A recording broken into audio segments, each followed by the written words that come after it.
ಅರಳುವ ಹೂಗಳೇ ಆಲಿಸಿರಿ, ಬಾಳಂದು ಹೋರಾಟ ಮರೆಯದಿರಿ. SSLC ವಿದ್ಯಾರ್ಥಿಗಳೇ ಅಂಜದಿರಿ, ಎಕ್ಸಾಮ್ ಅವಕಾಶ ಮರೆಯದಿರಿ ಎನ್ನುವಂತ ಮಾತನ್ನ ಹೇಳ್ತಾ SSLC ವಿದ್ಯಾರ್ಥಿಗಳನ್ನ ಉದ್ದೇಶವಾಗಿ ಇಟ್ಕೊಂಡು ವಿಚಾರಗಳನ್ನ ಹಂಚಿಕೊಳ್ತಾ ಇದ್ದಾನೆ.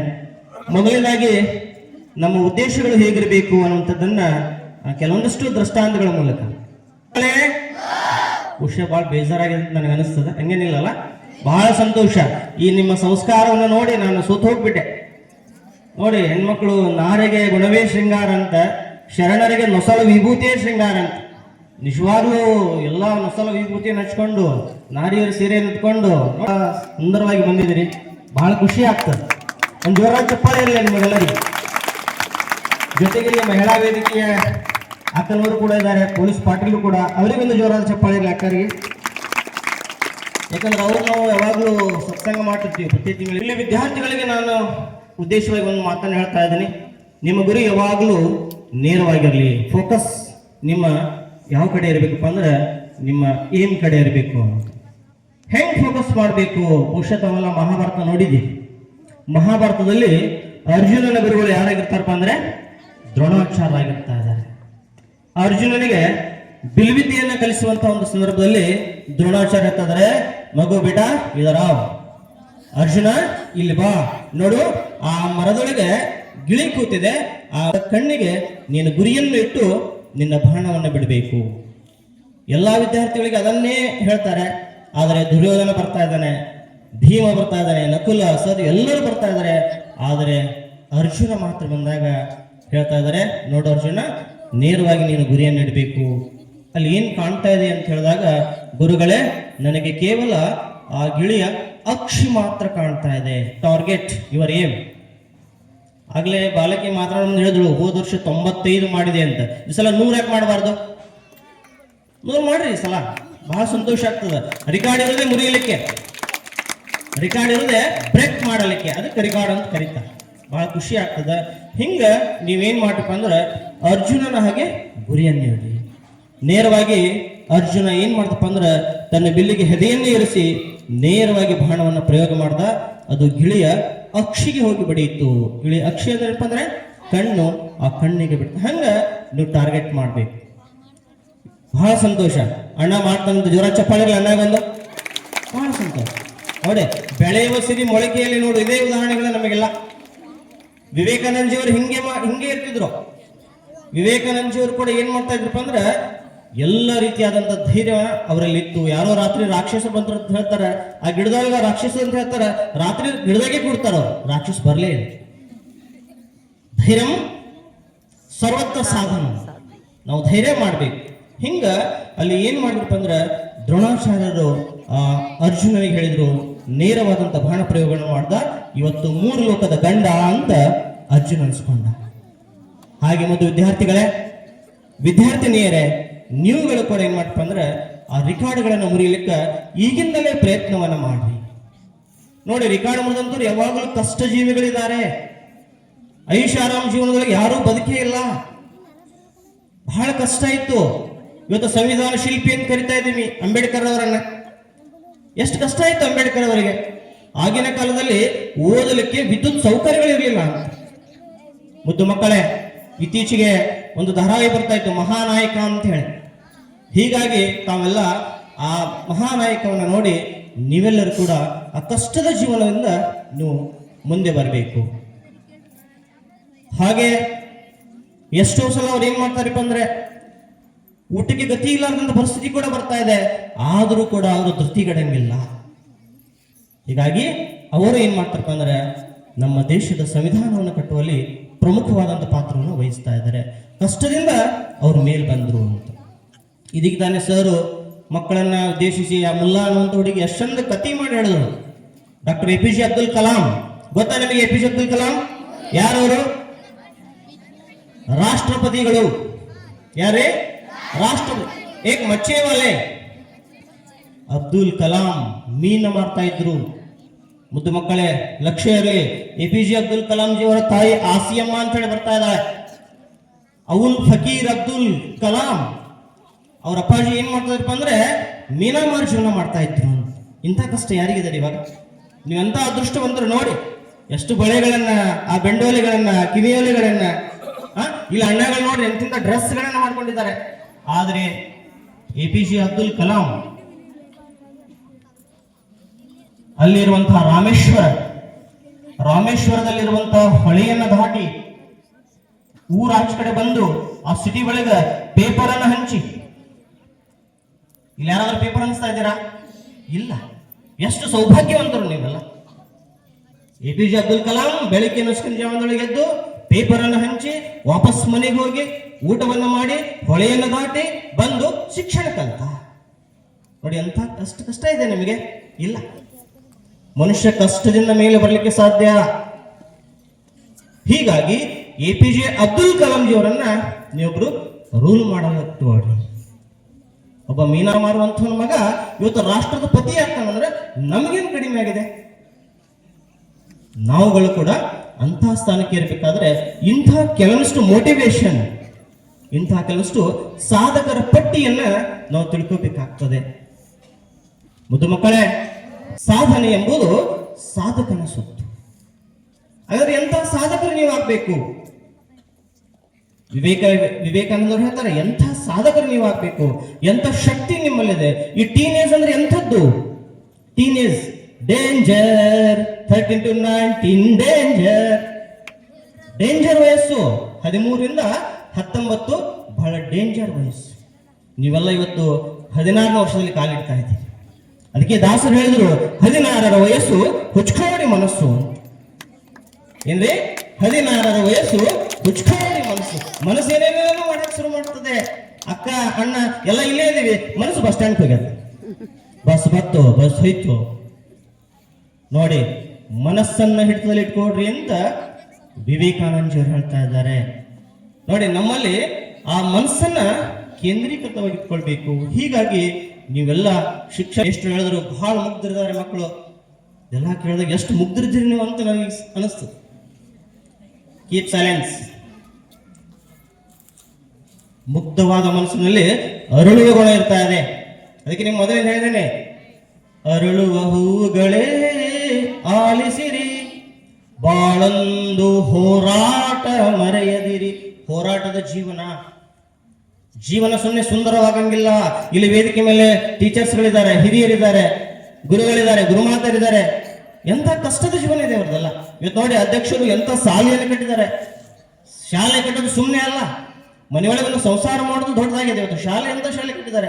ಈಗ ಹೇಳ್ತಾ ಇದ್ರು, ಸರ್ ಇದಕ್ಕೆ 27 ವರ್ಷ ಜೋರಾಗಿ ಪಾಡಿಗೆ ಒಂದು ಶಾಲೆ. ಸರ್ಕಾರ ಮಾಡಿದ ಸಾಧನೆಗಳನ್ನ ಮೊನ್ನೆ ಅಧ್ಯಕ್ಷರು ಮಾಡ್ತಾ ಇದ್ದಾರೆ, ಕಲ್ಯಾಣ್ ಸರ್ ಅವರು. ನೋಡಿ, ಎಂತ ಸುಸಜ್ಜಿತವಾದ ಶಾಲೆ ಇದೆ, ಕ್ಯಾಮ್ರಾಸ್ಗಳಿದ್ದಾವೆ, ಎಂತ ಒಳ್ಳೆ ಟೀಚರ್ಸ್ಗಳಿದ್ದಾರೆ, ಎಂತ ಪ್ರೌಢ ಟೀಚರ್ಸ್ಗಳಿದ್ದಾರೆ. ನೋಡಿ, ಇಂಥದ್ರಲ್ಲಿ ನೀವು ಶಾಲೆ ಕಲ್ತಿರಲ್ಲ, ನಿಜವಾಗ್ಲೂ you are very very very lucky student. You are very very lucky student. ಯಾಕಂದ್ರೆ ಇವತ್ತು ಮಗುವನ್ನು ತಯಾರು ಮಾಡುವಂತ ಶಿಲ್ಪಿ ಯಾರಪ್ಪ ಅಂದ್ರೆ ಶಿಕ್ಷಕ ಮಾತ್ರ. ಅಧ್ಯಕ್ಷರು ಶಾಲೆ ಕಟ್ಟಿಸಿದ್ದಾರೆ, ಆದ್ರೆ ಮಕ್ಕಳನ್ನ ರೂಪ ಮಾಡುವಂತಾರೆ ಯಾರು? ನಿಮ್ಮ ಶಿಕ್ಷಕರು. Goes to credit your teacher. ಆ ಕ್ರೆಡಿಟು ಯಾರಿಗೆ ಹೋಗ್ಬೇಕು ಅಂದ್ರೆ ಟೀಚರ್ಗೆ ಹೋಗ್ಬೇಕಾಗ್ತದೆ. ಹೀಗಾಗಿ ನೀವುಗಳು ಕೂಡ ಏನಂದ್ರೆ APJ ಅಬ್ದುಲ್ ಕಲಾಂ ಜಿ ಅವರನ್ನ, ಅಂಬೇಡ್ಕರ್ ಅವರನ್ನ, ವಿವೇಕಾನಂದ ಜಿ ಅವರನ್ನ, ಮದರ್ ತೆರೇಸಾ ಅವರನ್ನ, ಇಂಥವರನ್ನ ನಾವು ಮಾಡೆಲ್ ಆಗಿ ಇಟ್ಕೋಬೇಕು. ಇವತ್ತು ನಾವು ಯಾರನ್ನು ಮಾಡೆಲ್ ಆಗಿ ಇಟ್ಕೋತಾ ಇದ್ದೀವಿ? ಹೀರೋಗಳನ್ನ ಮಾಡೆಲ್ ಆಗಿ ಇಟ್ಕೋತಾ ಇದ್ದೀವಿ. ನಾನು ಐಶ್ವರ್ಯ ರಾಯ್ ಆಗಬೇಕು, ಆಗಂಗಿಲ್ಲ. ನಾನು ಸುದೀಪ್ ಆಗ್ಬೇಕು, ಆಗಂಗಿಲ್ಲ. ಕಾಗೆ ಕೋಗಿಲೆ ಅವರವರೇ, ನಾವೇ. ಕಾಗೆ ಎಂದು ಕೋಗಿಲೆ ಆಗಂಗಿಲ್ಲ, ಕೋಗಿಲೆ ಎಂದು ಕಾಗೆ ಆಗಂಗಿಲ್ಲ. ಹೀಗಾಗಿ ನಮ್ಮ ಜೀವನವನ್ನ ನಾವು ಯಥಾತಥವ ಮಾಡ್ಕೋತಾ ಇದ್ದೀವಿ. ಆದ್ದರಿಂದ ನಾವು ಕಷ್ಟದ ಜೀವನದಿಂದ ಸುಖದ ಜೀವನದ ಕಡೆಗೆ ನಾವು ಬರಬೇಕು ಅನ್ನುವಂಥದ್ದು ನಾವಿಲ್ಲೇನಪ್ಪ ಅಂದ್ರೆ ಏಕಾಗ್ರತೆ ಬಹಳ ಮುಖ್ಯ. ವಿದ್ಯಾರ್ಥಿಗಳಿಗೆ ಏಕಾಗ್ರತೆ ಬಹಳ ಮುಖ್ಯ. ಚಂದ ನಾವು ವಿದ್ಯೆಯನ್ನು ಕಲ್ತಿದ್ದೆ ಆದರೆ ನಮಗೆ ಮುಂದೆ ಒಳ್ಳೆಯ ಅವಕಾಶಗಳು ಸಿಗ್ತವೆ. ಅದಕ್ಕೆ ಸರ್ವಜ್ಞ ಹೇಳ್ದ, ವಿದ್ಯೆ ಉಳ್ಳವನ ಮುಖವು ಮುದ್ದು ಬರುವಂತಿಕ್ಕು. ವಿದ್ಯೆ ಉಳ್ಳವನ ಮುಖವು ಮುದ್ದು ಬರುವಂತಿಕ್ಕು, ವಿದ್ಯೆ ಇಲ್ಲದವನ ಮುಖವು ಹಾಳೂರಿನ ಹದ್ದಿನಂತಿರುವುದು ಸರ್ವಜ್ಞ. ನೋಡಿ ಅಷ್ಟೇ, ಮೂರು ಲೈನ್ ಒಳಗೆ. ಅದಕ್ಕೆ ಹೇಳ್ತಾರೆ ಮತ್ತವರು, ಕೆಸರಿಲ್ಲದ ಗದ್ದೆ ಮೊಸರಿಲ್ಲದ ಊಟ, ಕೆಸರಿಲ್ಲದ ಗದ್ದೆ ಮೊಸರಿಲ್ಲದ ಊಟ, ಸಂಸ್ಕಾರವಿಲ್ಲದ ಶಿಕ್ಷಣ, ಇದು ಯಾವುದಕ್ಕೂ ಬೇಡ. ನೋಡಿ ನಿಮ್ಮಲ್ಲಿ ಎಂಥ ಸಂಸ್ಕಾರವಿದೆ. ಅದಕ್ಕೆ ನಾನು ಮೆಚ್ಚಿದೆ, ನಿಮ್ಮ ಸಂಸ್ಕಾರವನ್ನು ನೋಡಿ ನಾನು ಬಹಳ ಖುಷಿ ಪಟ್ಟೆ. ಆದ್ದರಿಂದ ವಿದ್ಯೆಯನ್ನು ಕೂಡ ನಿಮ್ಮ ಜೀವನದಲ್ಲಿ ಅಳವಡಿಸಿಕೊಳ್ಳಿ. ವಿದ್ಯೆ ಸುಮ್ಮನೆ ಬರಂಗಿಲ್ಲ, ವಿದ್ಯೆ ರೊಕ್ಕ ಕೊಟ್ಟು ಬರಂಗಿಲ್ಲ. ಇದು ರೊಕ್ಕ ಕೊಟ್ಟು ಅಂಗಡಿ ಒಳಗೆ ಹೋದ್ರೆ ಒಂದು ಸ್ಟಿಂಗ್ ಕೊಡ್ರಿ ಅಂದ್ರೆ 30 ರೂಪಾಯಿ ಒಂದು ಸ್ಟಿಂಗ್ ಕೊಡಿ, 25 ರೂಪಾಯಿ. ಆದ್ರೆ ವಿದ್ಯೆ ಹಂಗಿಲ್ಲ. ವಿದ್ಯೆ ಹಾಗಾದ್ರೆ ಯಾವಾಗ ಬರ್ತದೆ? ಗುರುವಿನ ಗುಲಾಮನಾಗುವ ತನಕ ದೊರೆಯದಣ್ಣ ಮುಕುತಿ. ಮಕ್ಕಳೇ, ಗುರುವಿನ ಗುಲಾಮನಾಗುವ ತನಕ ದೊರೆಯದಣ್ಣ ಮುಕುತಿ. ಗುರುಗಳಿಗೆ ನಾವು ಪೂಜನೀಯ ಸ್ಥಾನವನ್ನು ಕೊಡಬೇಕು, ಗುರುಗಳಿಗೆ ಗೌರವಗಳನ್ನು ಕೊಡಬೇಕು. ಅದಕ್ಕೆ ಹೇಳಿದ್ರು ಆಚಾರ್ಯ ದೇವೋಭವ. ಗುರುಗಳು ದೇವರಿಗೆ ಸಮಾನ. ಇಲ್ಲಿ ಆಚಾರ್ಯರಿದ್ದಾರೆ ನೋಡಿ, ವೇದಮೂರ್ತಿಗಳಿದ್ದಾರೆ, ಅವರೆಲ್ಲ ಪಾರಂಗತರಾಗಿರ್ತಾರೆ ಶಾಸ್ತ್ರಗಳಲ್ಲಿ. ಅವರು ಸಾಕ್ಷಾತ್ ದೇವರಿಗೆ ಸಮಾನ. ಹಿಂಗ ಗುರುಗಳು ಕೂಡ ದೇವರಿಗೆ ಸಮಾನ. ಅದಕ್ಕೆ ಶ್ಲೋಕ ಬರ್ತಾ ಇದೆ, ಓಂ ಗುರು ಬ್ರಹ್ಮ ಗುರು ವಿಷ್ಣು ಗುರುದೇವ ಮಹೇಶ್ವರ ಗುರು ಸಾಕ್ಷಾತ್ ಪರಬ್ರಹ್ಮ ತಸ್ಮೈ ಶ್ರೀ ಗುರುವೇ ನಮಃ. ಹಿಂಗ ನಾವು ಗುರುಗಳನ್ನ ಶಿರ್ಸಾವಹಿಸಿ ಅವ್ರ ಕಡೆಯಿಂದ ವಿದ್ಯೆಯನ್ನು ಕಲ್ತುಕೊಂಡಿದ್ದೆ ಆದರೆ ನಿಜವಾಗ್ಲೂ ನೀವು ಕೂಡ ಒಬ್ಬ ದೊಡ್ಡ ವಿದ್ಯಾವಂತರಾಗ್ತೀರಿ. ಹೀಗಾಗಿ ನಾವು ಗುರುಗಳನ್ನ ಗೌರವಿಸಬೇಕು. ಜೊತೆಗೆ ಕೇವಲ ಗುರುಗಳನ್ನ ಗೌರವಿಸೋದರಷ್ಟೇ ಅಲ್ಲ, ಪಾಠ ಪ್ರವಚನಗಳನ್ನ ಸರಿಯಾಗಿ ಸಮಾಧಾನದಿಂದ ಕೂತು ನಾವು ಕ್ಲಾಸ್ಗಳಿಗೆ ಕೇಳಿದಾಗ ಮಾತ್ರ ಆ ಗುರುಗಳಿಗೆ ನಾವು ಗೌರವವನ್ನು ಕೊಟ್ಟಂಗೆ ಆಗ್ತದೆ. ಅದರಿಂದ ನಾವು ಜ್ಞಾನವನ್ನು ವೃದ್ಧಿಸ್ಕೊಳ್ಬೇಕಾದ್ರೆ ಕೆಲವೊಂದಷ್ಟು ಸಾಧಕರ ವಿಚಾರಗಳನ್ನು ತಿಳ್ಕೊಂಡಿರ್ಬೇಕು. ಅಷ್ಟೇ ಅಲ್ಲ, ಕೆಲವಷ್ಟು ಮೌಲ್ಯಗಳು ನಮ್ಮಲ್ಲಿ ಇರಬೇಕಾಗ್ತದೆ. ಅಷ್ಟೇ ಅಲ್ಲ ಮತ್ತು ಮಕ್ಕಳೇ, ಗುರುಗಳನ್ನು ಹೇಗೆ ಗೌರವಿಸುವುದು? ಬಹುಶಃ ಅದೇ ಮಹಾಭಾರತದೊಳಗೆ ಒಂದು ಪಾತ್ರ ಬರ್ತದೆ. ಭಾರತದಲ್ಲಿ ಒಂದು ಪಾತ್ರ ಬರ್ತಾ ಇದೆ, ಏಕಲವ್ಯ ಅಂತ. ನೋಡಿ, ಗುರುಗಳು ಅಲ್ಲಿ ಏಕಲವ್ಯ ತಿರಸ್ಕಾರ ಮಾಡಿದ್ರು. ಆದರೆ ಗುರು ತಿರಸ್ಕಾರ ಮಾಡಿದ್ರು ಸಹಿತ ಏಕಲವ್ಯ ಅವರನ್ನ ತಿರಸ್ಕಾರ ಮಾಡಲಿಲ್ಲ. ಏಕಲವ್ಯ ಆ ಗುರುಗಳ ಸ್ಟ್ಯಾಚ್ಯೂ ಅನ್ನ, ಆ ಗುರುಗಳ ಮೂರ್ತಿಯನ್ನ ಇಟ್ಕೊಂಡು ಅಲ್ಲಿ ಸಾಧನೆಯನ್ನು ಮಾಡಿದ. ಹೀಗಾಗಿ ಗುರುಭ್ಯೋ ನಮಃ. ನಾವು ಗುರುಗಳನ್ನ ಗೌರವಿಸಿದಾಗ, ಗುರುಗಳನ್ನ ಅತ್ಯಂತ ವಿನಯದಿಂದ ಅವರ ಶಿಕ್ಷಣವನ್ನ ನಾವು ಪಡ್ಕೊಳ್ಬೇಕಾಗ್ತದೆ. ಹೀಗಾಗಿ ಶರಣರು ಏನು ಹೇಳ್ತಾರಪ್ಪ ಅಂದ್ರೆ, ಗುರುವಿನ ಗುಲಾಮನಾಗುವ ತನಕ ದೊರೆಯದಣ್ಣ ಮುಕ್ತಿ. ಇನ್ನ ನಮ್ಮಲ್ಲಿ ಸಂಸ್ಕಾರದ ಸ್ವಲ್ಪ ಅಲ್ಲೆಲ್ಲೆಲ್ಲ ಇಲ್ಲೇ ನಮ್ಗೆ ಕಾಣ್ತಾ ಇಲ್ಲ, ಅಲ್ಲೆಲ್ಲೆಲ್ಲ ಇವತ್ತು ಬಹಳ ಲಾಸ್ಟ್ ಟೈಮ್ ನಾನು ಬೇರೆ ಸ್ಕೂಲ್ ಪಾಠ ಉಪನ್ಯಾಸ ಮಾಡಕ್ಕೆ ಹೋದಾಗ ಅಲ್ಲಿ ಹೇಳಿದ್ರು, ಮಕ್ಕಳಿಗೆ ಸ್ವಲ್ಪ ಸಂಸ್ಕಾರದ ಬಗ್ಗೆ ಕೊರತೆ ಆದ ಸರ್, ಸ್ವಲ್ಪ ಅದ್ರ ಬಗ್ಗೆ. ಹಂಗೇನಿಲ್ಲ, ಇಲ್ಲಿ ಹಂಗೇನು ಕಾಣಿಸಂಗಿಲ್ಲ. ಆದರೂ ಒಳ್ಳೆಯ ಸಂಸ್ಕಾರ ಇದ್ರಿ. ಆದರೂ ಇವತ್ತು ಒಂದು ಸ್ವಲ್ಪ ನಾವು ತಂದೆ ತಾಯಿಗಳನ್ನ ಬಹಳ ಒಂದು ರೀತಿಯೊಳಗೆ ಅವರಿಗೆ ಮರ್ಯಾದೆಯನ್ನು ಕೊಡ್ತಾ ಇಲ್ಲ. ತಂದೆ ತಾಯಿಗಳನ್ನ ನಾವೆಲ್ಲ ಪೂಜನೀಯ ಭಾವದಿಂದ ನೋಡೋಣ. ಅವರಿಗೆ ದೇವರು ಅಂತ ಹೇಳ್ತಾರೆ. ಕಣ್ಣಿಗೆ ಕಾಣುವ ದೇವರು ಎಂದರೆ ಅಮ್ಮನು ತಾನೇ, ಅಪ್ಪನು ತಾನೇ, ಕಮ್ಮ ನಮ್ಮಮ್ಮ, ಅಪ್ಪ ನಮ್ಮಪ್ಪ. ಕಣ್ಣಿಗೆ ಕಾಣುವ ದೇವರು ಎಂದರೆ ಅಮ್ಮನು ತಾನೇ. ನೋಡಿ, ತಂದೆ ತಾಯಿಗಳು ನಮಗೆ ಈ ಜಗತ್ತನ್ನು ತೋರಿಸಿರುವಂತಹ ದೇವತೆ. ತಂದೆ ತಾಯಿಗಳಿಗೆ ನಮಸ್ಕಾರವನ್ನು ಮಾಡಿ. ದಿನಲ್ಲ ಅಪ್ಪ ಅಮ್ಮ ನಮಸ್ಕಾರ ಮಾಡ್ತಾ ಇದ್ದೀರಾ? ಎಷ್ಟು ಜನ ಮಾಡ್ತಾ ಇದ್ರೆ ಕೈ ಮೇಲ್ಗಡೆ ಎತ್ರಿ. ಬಹಳ ಸಂತೋಷ. ಜೋರ ಚಪ್ಪಾಳೆ ಇವರಿಗೆ. ವೆರಿ ಜೋರ ಚಪ್ಪಾಳೆ ಮಾಡಿ. ಇವತ್ತು ಕೂಡ ನಮ್ಮ ಮನೆಯಾಗ ನಮ್ಮ ಅಮ್ಮ ಇದ್ದಳು, ಅವಳಿಗೆ ನಮಸ್ಕಾರ ಮಾಡಿ ಬರ್ತಾ ಇದ್ದೀನಿ ನಾನು. ದಿನಾಲು ನಮ್ಮ ಮನೆಯೊಳಗೆ ನಮ್ಮ ಅಮ್ಮಾಗ ನಮಸ್ಕಾರ ಮಾಡಿ, ಯಾಕಂದ್ರೆ ಅವರು ನಮ್ಮ ದೇವರುಗಳು. ಇನ್ಮೇಲೆ ನೀವೆಲ್ಲ ಏನ್ ಮಾಡ್ತಪ್ಪ ಅಂದ್ರೆ, ನಿಮ್ಮ ತಂದೆ ತಾಯಿಗಳಿಗೆ ನಮಸ್ಕಾರ ಮಾಡುವುದನ್ನು ಕಲಿ. ಯಾಕಂದ್ರೆ ಈ ಜಗತ್ತನ್ನ ತೋರಿಸಿದ್ದಾರೆ. ಈ ಜಗತ್ತನ್ನ ನಮಗೆ ತೋರಿಸಿಕೊಟ್ಟಂತಹ ಎರಡು ಕಣ್ಣುಗಳು ಯಾವಪ್ಪ ಅಂದ್ರೆ ಅವೇ ನಮ್ಮ ತಂದೆ ತಾಯಿಗಳು. ಹೀಗಾಗಿ ನಾವು ತಂದೆ ತಾಯಿಗಳನ್ನ ಗೌರವಿಸಬೇಕು. ಇತ್ತೀಚೆಗೆ ಈ ತಂದೆ ತಾಯಿಗಳ ಮಾತನ್ನು ಕೇಳಾರ್ದೆ ಎಷ್ಟೋ ಮಕ್ಕಳು ಎಡವುತ್ತಾ ಇದ್ದಾರೆ. ನಾನು ಮೊನ್ನೆ ಒಂದು ಕಥೆ ಓದಿದೆ, ದಾರಿ ಬಿಟ್ಟ ಮಕ್ಕಳು ಅಂತ ಹೇಳಿ. ಮಕ್ಕಳೇ, ದಾರಿ ಬಿಟ್ಟ ಮಕ್ಕಳು ಹುಷಾರಿಲ್ಲ, ಯಾರು ದಾರಿ ಬಿಟ್ಟಿಲ್ಲ ಅಂತ ನನಗೆ ಅನಿಸ್ತದೆ. ನೋಡಿದ್ರೆ ಹೆಡ್ಲೈನ್ ಏನಪ್ಪ ಅಂದ್ರೆ ದಾರಿ ಬಿಟ್ಟ ಮಕ್ಕಳು. ಮಕ್ಕಳು ಕಾಲೇಜ್ಗೆ ಹೋಗ್ತಿರ್ತಾರೆ, ಮಕ್ಕಳು ಹೈಸ್ಕೂಲ್ಗೆ ಹೋಗ್ತಿರ್ತಾರೆ. ಹೈಸ್ಕೂಲ್ ಹೋಗೋದ್ರೊಳಗೆ ಒಂದು ಹುಡುಗ ಒಂದು ಹುಡುಗಿ ಸ್ವಲ್ಪ ದಾರಿ ಬಿಡಕ್ಕೆ ಶುರು ಮಾಡ್ತಾರೆ. ಏನ್ ಮಾಡ್ತಾರೆ? ಹುಡುಗ ಹುಡುಗಿ ಹೈಸ್ಕೂಲ್ ಒಳಗೆ ಪ್ರೀತಿಯನ್ನು ಮಾಡಕ್ ಶುರು ಮಾಡ್ತಾರೆ. ನೋಡಿ, ದಾರಿ ಬಿಟ್ಟ ಮಕ್ಕಳು. ಇವತ್ತು ಕೂಡ ಸಿಟಿ ಒಳಗೆ ಆಗ್ತಾ ಇದೆ. ಇಲ್ಲಿ ಬಹುಶಃ ಆಗ್ಲಿಕ್ಕಿಲ್ಲ, ಸಿಟಿ ಒಳಗೆ ಇದೆಲ್ಲ ನಡೀತಾ ಇದೆ. ಎಷ್ಟೋ ಮಂದಿ ಹೈಸ್ಕೂಲ್ ಬರ್ತಾರೆ, ಶಾಲೆಗೆ ಹೋಗಂಗಿಲ್ಲ.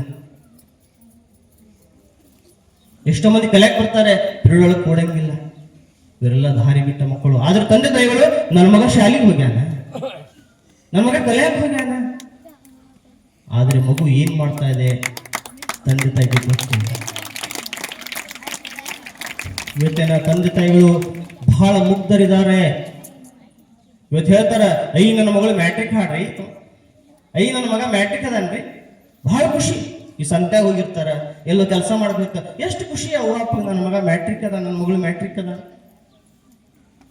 ಆ ಒಂದು ಭಾವವೇನಿದೆಯಲ್ಲ, ಅದು ನಿಮ್ಮ ಮೇಲೆ ಅವ್ರು ಇಟ್ಟಿರ್ತಾರೆ. ಹೀಗಾಗಿ ಇಲ್ಲಿ ಏನಾಗ್ತದಪ್ಪ ಅಂದ್ರೆ, ಆ ದಾರಿ ಬಿಟ್ಟ ಮಕ್ಕಳು ಆ ಇಬ್ಬರು ಏನ್ ಮಾಡ್ತಾರಪ್ಪ ಅಂದ್ರೆ, ಹೈಸ್ಕೂಲ್ಗೆ ಹೋಗೋದನ್ನ ತಪ್ಪಿಸಿ, ಕಾಲೇಜ್ಗೆ ಹೋಗೋದನ್ನ ತಪ್ಪಿಸಿ, ಅವ್ರ ಏಕಾಂತದೊಳಗೆ ಅವ್ರಿಬ್ಬರು ಕೂಡ್ತಿರ್ತಾರೆ. ಇವತ್ತಿದು ನಡೆದಿದೆ. ತದನಂತರ ತಂದೆಗೆ ಗೊತ್ತಾಗ್ತದೆ, ಆ ಕಡೆ ತಾಯಿಗೆ ಗೊತ್ತಾಗ್ತದೆ. ಹೇಳ್ತಾರ, ನೋಡ್ಪ ಹಿಂಗ್ ಮಾಡಕ್ ಹೋಗ್ಬೇಡ್ರಿ, ಏ ತಂಗಿ ಹಿಂಗ್ ಮಾಡಕ್ ಹೋಗ್ಬೇಡ. ಇಲ್ಲ, ನಾ ಸಾಲಿ ಬಿಡ್ತೀನಿ ವಿನ ಅವನಿಗೆ ಬಿಡಂಗಿಲ್ಲ, ನಾ ಸಾಲಿ ಬಿಡ್ತೀನಿ ವಿನ ಅವಳಿಗೆ ಬಿಡಂಗಿಲ್ಲ. ನೋಡಿ, ತಂದೆ ತಾಯಿಗಳನ್ನ ಮಕ್ಕಳು ಮೀರ್ತಾ ಇದ್ದಾರೆ. ಕೊನೆಗೆ ಅವರಿಬ್ಬರು ಏನಪ್ಪ ಅಂದ್ರೆ, ಮನೆಯನ್ನು ಬಿಟ್ಟು, ಶಾಲೆಯನ್ನು ಬಿಟ್ಟು, ತಮ್ಮ ಊರನ್ನು ಬಿಟ್ಟು ಇನ್ನೊಂದು ಊರೊಳಗೆ, ಆ ವಯಸ್ಸಿನೊಳಗೆ ಡೇಂಜರ್ ವಯಸ್ಸು ಹೇಳ್ದಲ್ಲ, ಡೇಂಜರ್ 13 to 19 ಡೇಂಜರ್. ಆ ಡೇಂಜರ್ ವಯಸ್ಸಿನೊಳಗೆ ಇಬ್ರು ಬೇರೆ ಊರಿಗೆ ಹೋದ್ರು. ಹೋಗಿ ಎಲ್ಲವನ್ನ ಮರ್ತು ಬಿಟ್ರು. ಇವತ್ತೆಲ್ಲ ನಾವು ನೋಡ್ತಾ ಇದೀವಿ, 16 ವರ್ಷ 17 ವರ್ಷಕ್ಕೆ ಹೆಣ್ಮಗಳು ತಾಯಿ ಆಗ್ತಾಳಂತ ಕೇಳತ್ತೀವಿ ನಾವೆಲ್ಲ. ನೋಡಿ ಎಂಥದ್ದು ಆ ಬೆಳೆಯುವ ಮಕ್ಕಳನ್ನ ನಾವು ಹೊಸಿಗೆ ಹಾಕಾಕತ್ತೀವಿ. ಇನ್ನು ಆ ಮಗು 16 ವರ್ಷ, ಇನ್ನು ಹೈಸ್ಕೂಲ್ ಜಸ್ಟ್ SLC ಬಂದಿರ್ತಾಳೆ. ಆದ್ರೆ ನಾವೆಲ್ಲ ಏನಪ್ಪ ಅಂದ್ರೆ, ಆ ದಾರಿ ಬಿಟ್ಟ ಮಕ್ಕಳು ಬೇರೆ ಊರಾಗ ಹೋಗಿ ಅವರಿಬ್ರು ಜೀವನ ಮಾಡಕ್ ಶುರು ಮಾಡ್ತಾರೆ. ಈ ಕಡೆ ಈ ಹುಡುಗಿ ಅಪ್ಪ ಚಿಂತೆ ಮಾಡ್ತಾನ, ಹುಡುಗನಪ್ಪ ಅಕ್ಕಿ ಚಿಂತೆ ಮಾಡಿ ಕೊರಗಿ ಕೊರಗಿ ಕೊರಗಿ ಎಲ್ಲ ಊರಾಗ ಒಂಥರ ತಲೆ ತಳಗಾಗ್ಬಿಡ್ತದೆ. ಆಮೇಲೆ ಅವ್ರಿಬ್ರು ಒಂದ್ 2-3 ವರ್ಷ ಜೀವನ ಮಾಡಿದಾಗ ಗಂಡ ಬಜಾರ್ಕ್ ಹೋಗಿರ್ತಾನ. ಬಜಾರ್ಕ್ ಹೋದ್ರಾಗ ಗಂಡಗ ಆಕ್ಸಿಡೆಂಟ್ ಆಗಿಬಿಡ್ತು. ನೋಡಿ, ಆಕ್ಸಿಡೆಂಟ್ ಆದಾಗ ಆ ಹುಡುಗಿ ಬರಬರ್ದಂಗ ಆಗ್ತದೆ, ಸಿಡಿಲು ಬರದಂಗ ಆಗ್ತದೆ. ಏನ್ ಮಾಡೋದು? ಏನ್ ಮಾಡ್ಲಿಕ್ಕೆ ಸಾಧ್ಯ? ಎಲ್ಲೋ ಗತಿಸಿ ಹೋಗಿದೆ. ವಾಪಸ್ ಆ ಹುಡುಗಿ ಗಂಡ ಸತ್ತ ಅಂತ ಹೇಳಿ ಗಂಡನ ಮನೆಗೆ ಹೋಗ್ಲಿಲ್ಲ. ನನ್ನ ಫ್ರೀಡಮ್, ನಾನು ಎಲ್ಲಿ ಸ್ವತಂತ್ರವಾಗಿರ್ತೀನಪ್ಪ ಅಂದ್ರೆ ತವರು ಮನೆಯಲ್ಲಿ ಸ್ವತಂತ್ರವಾಗಿರ್ತೀನಿ ಅಂತ ಹೇಳಿ ತವರು ಮನೆಗೆ ಮಗು ಬರ್ತದೆ.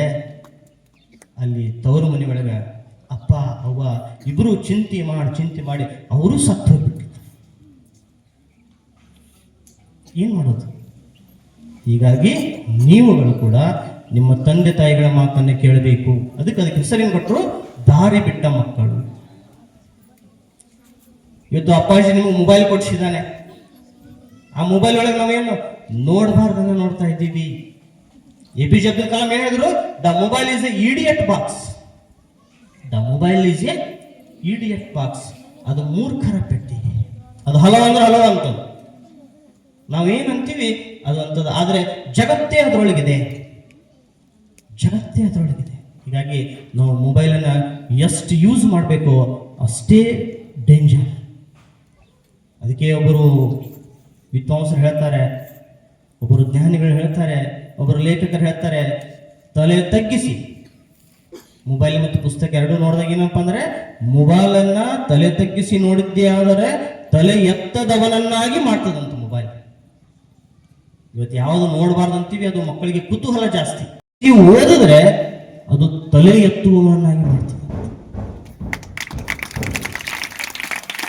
ಅದಕ್ಕೆ ನೀವೇನ್ ಮಾಡಿ, ಪುಸ್ತಕವನ್ನ ತಲೆ ತಗ್ಗಿಸಿ ಓದ್ರಿ. ಹೆಂಗ್ ಓದ್ಬೇಕು? ಪುಸ್ತಕ ಬದಲೇ ಏನು ಪರಿವಿಡಿ ಇರ್ತದಲ್ಲ, ಅಲ್ಲಿಂದ ಕೊನೆಯ ಮಟ್ಟ ಓದ್ಬೇಕು. ಯಾರಾದ್ರೂ ಓದಿದ್ದೀರಾ? ಇನ್ಮೇಲೆ ಓದ್ರಿ. ಫೆಬ್ರವರಿ ಮಾರ್ಚ್ 16 ನಿಮ್ಗೆ ಡೇಟ್ ಡಿಕ್ಲೇರ್ ಆಗಲ್ಲ SLC ಎಕ್ಸಾಮು. ಇನ್ಮೇಲೆ ಪುಸ್ತಕವನ್ನ ಪರಿವಿಡಿ ಹಿಡ್ಕೊಂಡು ಲಾಸ್ಟ್ ಮಟ್ಟ ಓದ್ರಿ. ಸ್ವಾಮಿ ವಿವೇಕಾನಂದರು ಹಿಂಗೆ ಮಾಡ್ತಿದ್ರು. ವಿದೇಶಕ್ಕೆ ಹೋದಾಗ ಲೈಬ್ರರಿ ಗೊತ್ತಾಗ್ತಲ್ಲ, ಲೈಬ್ರರಿ ನಿಮಗೆ ಏನ್ ಲೈಬ್ರರಿ ಅಂದ್ರೆ ಗ್ರಂಥಾಲಯ. ವಿವೇಕಾನಂದರು ಗ್ರಂಥಾಲಯಕ್ಕೆ ಹೋದಾಗ ಗ್ರಂಥಾಲಯದೊಳಗೆ ದೊಡ್ಡ ದೊಡ್ಡ ಗ್ರಂಥಗಳನ್ನ, ಸಣ್ಣ ಸಣ್ಣ ಅಲ್ಲ, ದೊಡ್ಡ ದೊಡ್ಡ ಗ್ರಂಥಗಳನ್ನ 2-3 ದಿವಸ, ಒಂದು ಲಾಸ್ಟ್ ಒಂದು 4 ದಿವಸ ಒಳಗಾಗಿ ಪೂರ್ತಿ ಪೇಜ್ ಟು ಪೇಜ್ ಓದಿ ಮುಗಿಸ್ತಾ ಇದ್ರು. ಆ ವಿದೇಶದೊಳಗ ಗ್ರಂಥಪಾಲಕಿ ಬಂದು ಕೇಳ್ತಾಳೆ, mister Vivekanand, what are you reading? ನೀವು ಇದೆಲ್ಲ ಓದಿ ಏನೋ? Yes madam. ನೋಡಿ, ಯಾವ ಪೇಜ್ ಕೇಳಿದ್ರು ಕೂಡ ವಿವೇಕಾನಂದಜಿಯವರು ಆ ಪೇಜ್ದಲ್ಲಿರುವಂತಹ ವಿಷಯವನ್ನ ಹೇಳ್ತಾ ಇದ್ರು. ಅದಕ್ಕೆ ಇನ್ಮೇಲೆ ನೀವೆಲ್ಲ ಪುಸ್ತಕವನ್ನ ಪೇಜ್ ಟು ಪೇಜ್ ಓದ್ರಿ. ಯಾಕಂದ್ರೆ ನಿಮಗೆ 1 ಅಂಕದ ಪ್ರಶ್ನೆಗಳು ಪುಸ್ತಕದ ಪ್ರಶ್ನೆ ಪತ್ರಿಕೆ ಹಿಂದೆ ಏನಿರ್ತಲ್ಲ ಅದರೊಳಗೆ ಬರಂಗಿಲ್ಲ. ಪುಸ್ತಕ ಪೂರ್ತಿ ಓದಿದಾಗ ಅಲ್ಲಿ 1 ಅಂಕದ ಪ್ರಶ್ನೆಗಳು ಸಿಗ್ತವೆ. ಅದಕ್ಕೆ ನೀವೆಲ್ಲ ಇಂಗ್ಲಿಷ್ ಆಗಲಿ, ಕನ್ನಡ ಆಗಲಿ, ಹಿಂದಿ ಆಗಲಿ, ಸಮಾಜ ಆಗಲಿ, ವಿಜ್ಞಾನ ಆಗಲಿ, ಗಣಿತ, ಇವೆಲ್ಲ ಪುಸ್ತಕವನ್ನ ಪೂರ್ತಿಯಾಗಿ ಓದಬೇಕು. ಆ ಪೂರ್ತಿಯಾಗಿ ಓದಾಗ ನಮ್ಮ ಜ್ಞಾನ ಮತ್ತಷ್ಟು ವೃದ್ಧಿ ಆಗ್ತದೆ. ಹೀಗಾಗಿ ನೀವೆಲ್ಲ ಪುಸ್ತಕವನ್ನ ಪ್ರೀತಿಸುವ ವ್ಯಕ್ತಿ ಆಗ್ಬೇಕು, ಮೊಬೈಲ್ ಅನ್ನಲ್ಲ. ಮಕ್ಕಳೇ, ಪುಸ್ತಕವನ್ನ ಪ್ರೀತಿಸುವವರಾಗ್ರಿ. ಸರಸ್ವತಿಯ ಪೂಜೆ, ಈಗ ಶುಕ್ರವಾರ ನಮ್ಮ ಸರಸ್ವತಿ ಪೂಜೆ ಮಾಡ್ತೇವೆ, ಹೈಸ್ಕೂಲ್ನಾಗ ಅದೆಲ್ಲ ಇಲ್ಲಿ ಮಾಡ್ತಿರಲ್ಲ, ಮಾಡ್ಬೇಕು. ಸತತವಾದ ಅಭ್ಯಾಸವೇ ಸರಸ್ವತಿಯ ಪೂಜೆ ಅಂತ. ಅದು ಸಂಸ್ಕಾರ ಬೆಳೀತದೆ. ಪೂಜೆ, ಪುನಸ್ಕಾರ ಇವೆಲ್ಲ ನಮ್ಮ ದೇಶದ ಸಂಸ್ಕಾರಗಳು. ಪೂಜೆ ಮಾಡೋದು, ಪುರಸ್ಕಾರ ಮಾಡೋದು, ಇನ್ನೊಬ್ಬರ ಮೇಲೆ ನಂಬಿಕೆ ಇಡೋದು. ಯಾಕಂದ್ರೆ ನಮ್ಮ ದೇಶ ನಂಬಿಕೆಯ ಪ್ರಧಾನವಾದ ದೇಶ. ಆದ್ರಿಂದ ನಾವೆಲ್ಲ ಸರಸ್ವತಿ ಅಂತೇಳಿ ಯಾರನ್ನು ತಿಳ್ಕೋಬೇಕಪ್ಪ ಅಂದ್ರೆ, ನಮ್ಮ 6 ಪುಸ್ತಕಗಳದಾವಲ್ಲ, ಆ 6 ಪುಸ್ತಕಗಳು ನಮಗೆ ಒಂದೊಂದು ವರ ಕೊಡ್ತವೆ. ಒಂದೊಂದು ನಮಗೆ ವರ ಕೊಡ್ತವೆ. ಆದ್ದರಿಂದ ಈ 6 ಪುಸ್ತಕ ಒಳಗ ಯಾವುದೋ ಕನ್ನಡಕ್ಕೆ 100ಕ್ಕೆ 100, 120ಕ್ಕೆ 125 ತಗೊಂಡ್ರಿ, ಇಂಗ್ಲಿಷ್ 15 ತಗೊಂಡ್ರಿ, ಯುವರ್ ರಿಸಲ್ಟ್ ಆರ್ ಫೇಲ್. 6 ವಿಷಯಗಳನ್ನು ಓದಬೇಕು. ಯಾವುದೇ ಒಂದೇ ವಿಷಯಕ್ಕೆ ಹೆಚ್ಚಿನ ಮಾನ್ಯತೆ ಕೊಡುವುದಲ್ಲ. ಪ್ರತಿಯೊಂದು ವಿಷಯವೂ ಕೂಡ ಒಂದೊಂದು ವರ ಕೊಡುತ್ತದೆ, ಒಂದೊಂದು ಜಗತ್ತನ್ನು ತೋರಿಸ್ತದೆ ನಿಮಗೆ.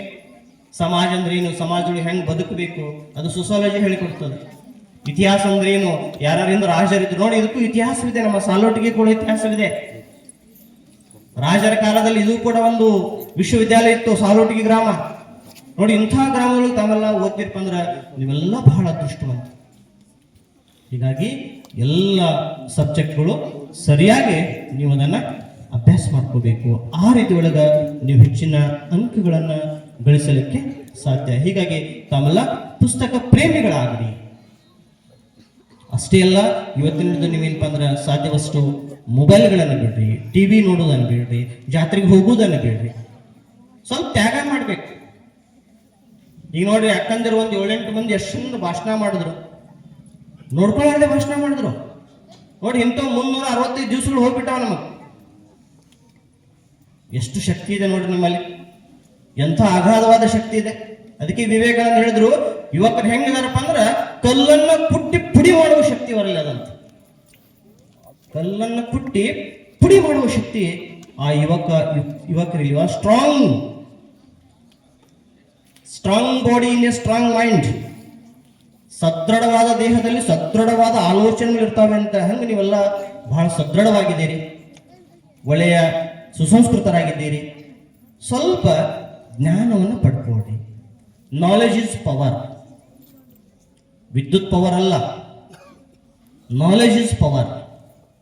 ನಮ್ಮ ಶಕ್ತಿ ಯಾವುದಪ್ಪ ಅಂದರೆ ನಾಲೆಜ್.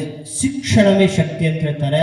ಶಿಕ್ಷಣವೇ ಶಕ್ತಿಯ ತಳಪಾಯಿ ಯಾವುದಪ್ಪ ಅಂದ್ರೆ 1 to 10th, 1ರಿಂದ 10ನೇ ವರ್ಗ ತನಕ ನೀವೇನು ಸರಿಯಾಗಿ ಶಿಕ್ಷಣವನ್ನು ಕಲಿತೀರಿ, ಅದು ಮುಂದೆ ಬೇಕಾದ್ದು ಜೀವನವನ್ನು ಯಾವ ರೀತಿ ಒಳಗೆ ನೀವು ರೂಪಿಸಿಕೊಳ್ಳಲಿಕ್ಕೆ ಸಾಧ್ಯವಿದೆಯೋ ಆ ರೀತಿ ಒಳಗೆ ನೀವು ಅದನ್ನು ರೂಪ ಮಾಡಬಹುದು.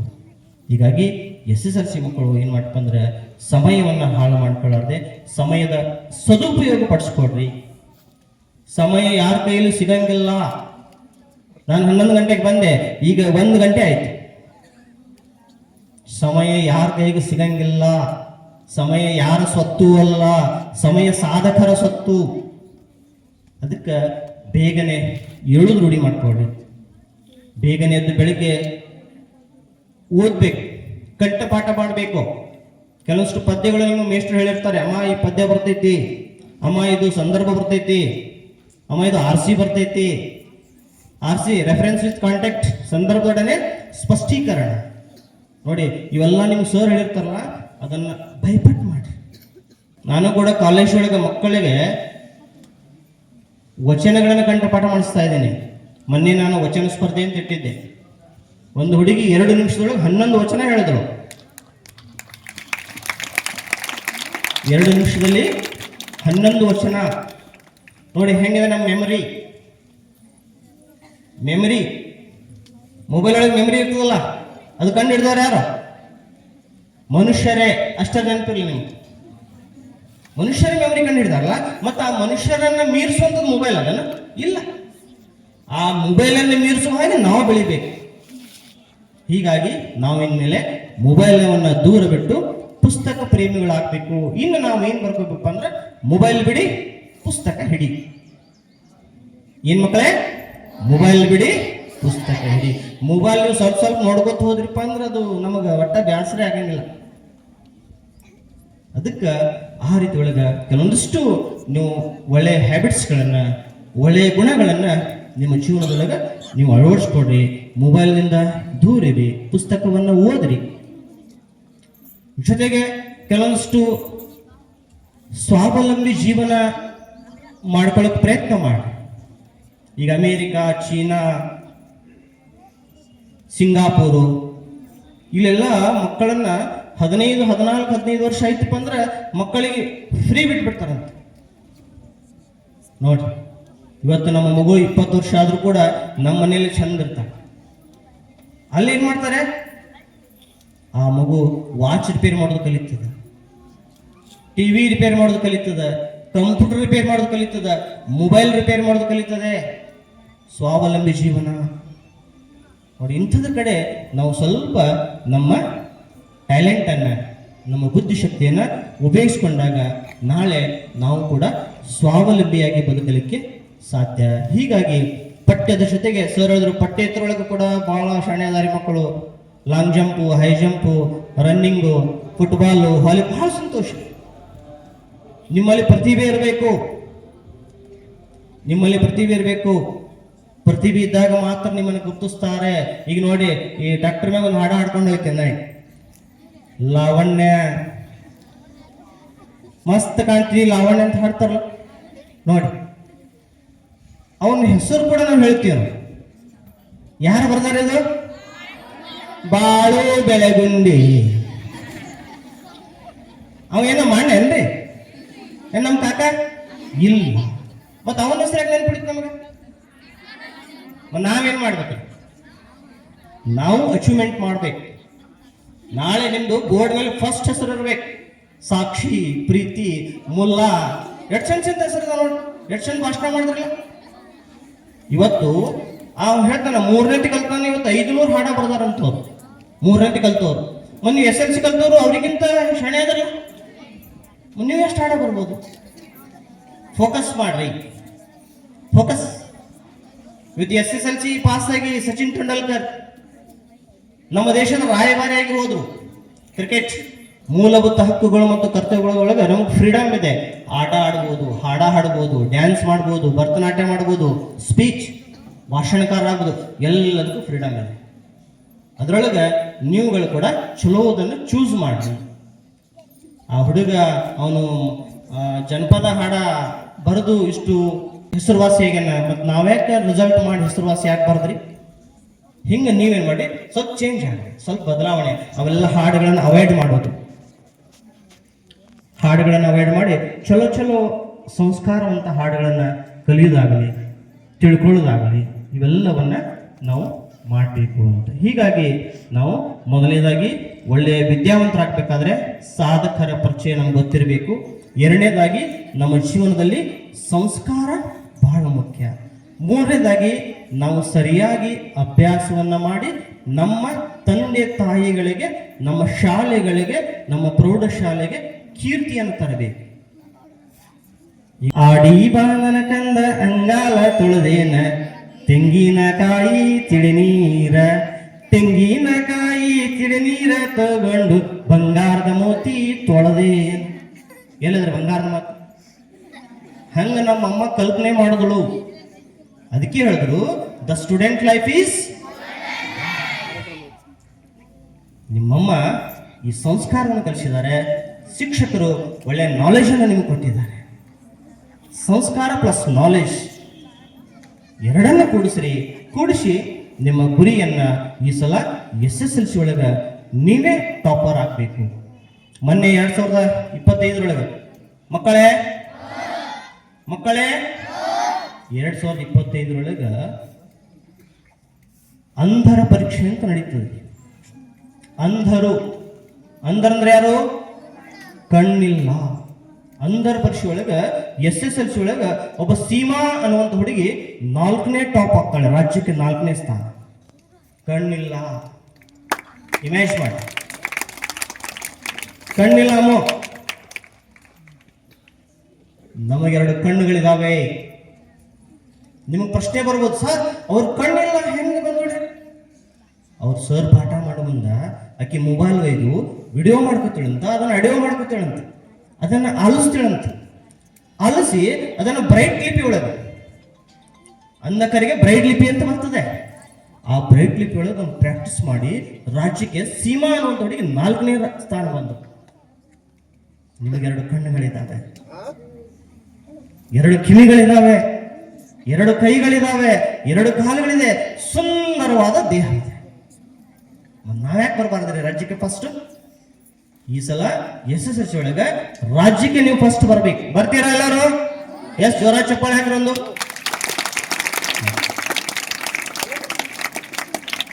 ಅಷ್ಟೇ ಅಲ್ಲ, ನೋಡಿ ಹೆಂಗ ಜಗತ್ತು ಇದೆ. ಈ ಮೊನ್ನೆ ಶೀತಲ್ ದೇವಿ ಅಂತ ಎಲ್ಲ ಕೂಡಿ 20 ವರ್ಷಕ್ಕೆ ಶೀತಲ್ ದೇವಿ ಹೆಣ್ಣುಮಗಳು, ಕಾಶ್ಮೀರದವಳು ಶೀತಲ್ ದೇವಿ ಅಂತ ಹೇಳಿ ಒಲಿಂಪಿಕ್ ಒಳಗೆ, ಅಂಗವಿಕಲರ ಒಲಿಂಪಿಕ್, ಅಂಧ ಅಲ್ಲ, ಅಂಗವಿಕಲ ಅಂದ್ರೆ ಏನ್ರಿ? ಕೈಯರೇ ಇರಂಗಿಲ್ಲ, ಕಾಲರೇ ಇರಂಗಿಲ್ಲ. ಅಂಥದ್ರೊಳಗ ಆ ಅಂಗವಿಕಲೆ ತನ್ನ ಕಾಲಿಗೆ ಸ್ಪ್ರಿಂಗ್ ಹಾಕೊಂಡು, ನೋಡಿ ತನ್ನ ಕಾಲಿಗೆ ಸ್ಪ್ರಿಂಗ್ ಹಾಕೊಂಡು ಓದಿ ಅಲ್ಲಿ ಫಸ್ಟ್ ಟಾಪರ್ ಆಗ್ತಾಳೆ ಶೀತಲ್ ದೇವಿ ಅಂತ. ನೋಡಿ ನಮಗೂ 2 ಮಸ್ತ್ ಕಾಲಿದ, ಆದ್ರೆ ನಾವುಗಳು ಕೂಡ ಏನಪ್ಪ ಅಂದ್ರೆ ಹಿಂಗ ಸ್ವಲ್ಪ ಚಾಲೆಂಜ್ ಅಂತ ತಗೋಬೇಕು.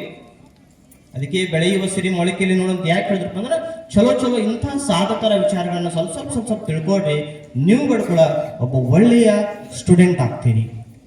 ಅದಕ್ಕೆ ಗುರುಗಳ ಆಶೆ, ತಾಯಂದಿರ ಆಶೆ, ನಮ್ಮ ಆಶೆ, ಎಲ್ಲರ ಆಶೆ ಏನಪ್ಪಾ ಅಂದ್ರೆ ಆಚಾರಕ್ಕೆ ಅರಸನಾಗು, ನೀತಿಗೆ ಪ್ರಭುವಾಗು, ಮಾತಿನಲ್ಲಿ ಚೂಡಾಮಣಿಯಾಗು, ನನಗಂದ ಜ್ಯೋತಿಯೇ ಆಗು ಜಗಕ್ಕೆ. ಜ್ಯೋತಿ ಎಂದಾಗ ಯಾರ ಹೆಸರು ನೆನಪರ್ತದೆ? ಜಗತ್ ಜ್ಯೋತಿ ಬಸವಣ್ಣ, ಅಣ್ಣ ಬಸವಣ್ಣ ಅವ್ರ ನೆನಸು ನೆನಪರ್ತಾ ಇದೆ. ನೋಡಿ ಎಂಥ ಒಂದು ಅದ್ಭುತವಾದಂಥ ವಚನವನ್ನ ಅವ್ರು ಹೇಳಿ ನಮ್ಮಲ್ಲಿ ಸಮಾನತೆಯನ್ನು ತಂದರು. ಅಂಥ ಬಸವಣ್ಣನವರ ಶರಣರ ನಾಡಿನೊಳಗ ನಾವೆಲ್ಲ ಬದುಕ್ತಾ ಇದ್ದೀವಿ. ಏನ್ ಹೇಳಿದ್ರು ಅಣ್ಣ ಬಸವಣ್ಣ? ಇವನಾರವ ಎಂದೆನಿಸದಿರಯ್ಯ. ಇವ ನಮ್ಮವ, ಇವ ನಮ್ಮವ, ಇವ ನಮ್ಮವ, ಇವ ನಮ್ಮ ಮನೆಯ ಮಗನೆಂದಿಸಯ್ಯ ಕೂಡಲ ಸಂಗಮ ದೇವ. ಅದೆಂಥ ವಚನವನ್ನು ಬಸವಣ್ಣರು. ಇವಳು ಯಾರು? ಇವಳು ನನ್ನ ತಂಗಿ ಅದಾಳ, ಇವ ನಮ್ಮ ತಮ್ಮ ಅದಾನ, ಇವ ನಮ್ಮ ಅಣ್ಣ ಅದಾನ, ಇವ ನಮ್ಮ ಚಿಕ್ಕಪ್ಪ, ಇವ ನಮ್ಮ ಚಿಕ್ಕಮ್ಮ. ಇವನು ಭಾತೃತ್ವ ಭಾವನೆ. ಇದರಿಂದ ನಾವು ದೇಶಗಳು ದೊಡ್ಡವರಾಗ್ತೀವಿ. ಅದಕ್ಕೆ ಬಸವಣ್ಣ ಹೇಳಿದ್ರು, ಎಲ್ಲರಿಗಿಂತ ಚಿಕ್ಕವರು ಬಸವಣ್ಣ ಅಂತ್ರಿ. ಮಕ್ಕಳೇ, ಬಸವಣ್ಣ ಹೇಳಿದ್ರು ಎಲ್ಲರಿಗಿಂತ ಚಿಕ್ಕವ ಬಸವಣ್ಣ. ಮತ್ತು ದೊಡ್ಡವರು ಯಾರು? ಶರಣರು. ಕಾಯ ವಾಚ ಮನಸ್ಸ ಯಾರು ಶುದ್ಧವಾಗಿರ್ತಾರ ಅಂಥವರನ್ನ ನಾವು ಶರಣರು ಅಂತ ಹೇಳಿ ಕರಿತಾ ಇದ್ದೀವಿ. ಅಂಥ ಶರಣರ, ಸಂತರ, ಸತ್ಪುರುಷರ ನಾಡು ನಮ್ಮ ಕನ್ನಡ ನಾಡು. ಈ ಕನ್ನಡ ನಾಡೊಳಗ ನಾವುಗಳು ಕೂಡ ಅವರ ಹೆಸರನ್ನ, ಅವರ ಕೀರ್ತಿಯನ್ನ, ಅವರ ವಚನಗಳನ್ನ ನಮ್ಮ ಜೀವನದೊಳಗ ಅಳವಡಿಸಿಕೊಂಡು ನಾವುಗಳು ಕೂಡ ಒಬ್ಬ ಒಳ್ಳೆಯ ವ್ಯಕ್ತಿಯಾಗಬೇಕು. ಹೀಗಾಗಿ ನಮ್ಮ ಜೀವನದಲ್ಲಿ ನಾವೆಲ್ಲ ಆದರ್ಶವನ್ನು ಮೈಗೂಡಿಸ್ಕೊಳ್ಳೋಣ. ಆ ಆದರ್ಶದಿಂದ ಇದ್ದದ್ದೇ ಆದರೆ ನಮಗೆಲ್ಲ ಕಡೆ ಕೂಡ ಒಳ್ಳೆಯದಾಗ್ತದೆ. ಹೀಗಾಗಿ ಆ ವಿಚಾರಗಳನ್ನು ನಮ್ಮ ಜೀವನದಲ್ಲಿ ಮೈಗೂಡಿಸ್ಕೊಳ್ತಾ, ಶಿಕ್ಷಕರು ಒಂದು ಕಡೆ ನಿನ್ನೆ ವಾಟ್ಸಪ್ ಒಳಗೆ ಬಂದಿತ್ತು, ನಾನು ಡಾಕ್ಟರ್ನಲ್ಲ, ಆದರೆ ಡಾಕ್ಟರ್ನನ್ನು ತಯಾರು ಮಾಡುತ್ತೇನೆ. ನಾನು ಡಾಕ್ಟರ್ನಲ್ಲ, ಡಾಕ್ಟರನ್ನು ತಯಾರು ಮಾಡುತ್ತೇನೆ. ನಾನು ಪೊಲೀಸನಲ್ಲ, ಆದರೆ ಸಿಸ್ಟಮೆಟಿಕ್ ಅನ್ನು ಕಲಿಸುತ್ತೇನೆ. ನಾನು ಪೊಲೀಸನಲ್ಲ, ಸಿಸ್ಟಮೆಟಿಕ್ ಅನ್ನು ಕಲಿಸುತ್ತೇನೆ. ನಾನು ತಾಯಿಯಲ್ಲ, ಆದರೆ ದಂಡಿಸಿ ತಿದ್ದಿ ಬುದ್ಧಿ ಹೇಳುತ್ತೇನೆ. ನಾನು ತಾಯಿಯಲ್ಲ, ದಂಡಿಸಿ ತಿದ್ದಿ ಬುದ್ಧಿ ಹೇಳುತ್ತೇನೆ. ನಾನು ದೇವರಂತೂ ಅಲ್ಲ, ನಾನು ದೇವರಂತೂ ಅಲ್ಲ, ನಾನೊಬ್ಬ ಸಾಮಾನ್ಯ ಶಿಕ್ಷಕ, ನಾನೊಬ್ಬ ಸಾಮಾನ್ಯ ಉಪನ್ಯಾಸಕ ಎನ್ನುವಂಥ ಮಾತನ್ನ ಹೇಳ್ತಾ, ಬಹುಶಃ ಸಮಯದವರೆಗೆ ಬಹಳ ಶಾಂತತೆಯಿಂದ, ಬಹಳ ಖುಷಿ ಆಯ್ತು ನಮಗೆಲ್ಲ. ಬಹಳ ಶಾಂತದಿಂದ ಕೂತು ನನ್ನ ಒಂದೆರಡು ವಿಚಾರಗಳನ್ನ ತಾವೆಲ್ಲ ಆಲಿಸಿದ್ದೀರಿ. ಬಹಳ ಸಂತೋಷ. ನಿಮಗಾಗಿ ಜೋರಾದ ಚಪ್ಪಾಳೆ ಇರಲಿ. ಜೊತೆಗೆ ನಾನು ಸಣ್ಣವನಿದ್ರೂ ಕೂಡ ನೋಡಿ, ನನ್ನಷ್ಟು ವಯಸ್ಸಿನ ಸರ್ ಸರ್ವಿಸ್ ಮಾಡ್ಯಾರ ಅವರೆಲ್ಲ. ಇವತ್ತು ನನ್ನಷ್ಟು ವಯಸ್ಸಿನ ಸರ್ವಿಸ್ ಮಾಡ್ಯಾರ ಅವರೆಲ್ಲ. ಬಹಳ ದೊಡ್ಡವರಿದ್ದಾರೆ. ಆ ದೊಡ್ಡವರ ಮುಂದ್ಗಡೆ ನನಗೆ ತಿಳಿದಷ್ಟು ಕೆಲವೊಂದಿಷ್ಟು ವಿಚಾರಗಳನ್ನ ಸಾಡಲಿಕ್ಕೆ ಅವಕಾಶ ಕೊಟ್ಟಂತ ಅಧ್ಯಕ್ಷರಿಗೂ ಹಾಗೂ ಶಿಕ್ಷಕರಿಗೂ ಹಾಗೂ ಎಲ್ಲ ಶಿಕ್ಷಕ ವೃಂದಕ್ಕೂ ಇನ್ನೊಮ್ಮೆ ನನ್ನ ನಮಸ್ಕಾರಗಳನ್ನು ಹೇಳ್ತಾ ಈ ನನ್ನ ಮಾತಿಗೆ ವಿರಾಮವನ್ನು ಕೊಡ್ತಾ ಇದ್ದೀನಿ. ಎಲ್ಲರಿಗೂ ಶುಭವಾಗಲಿ.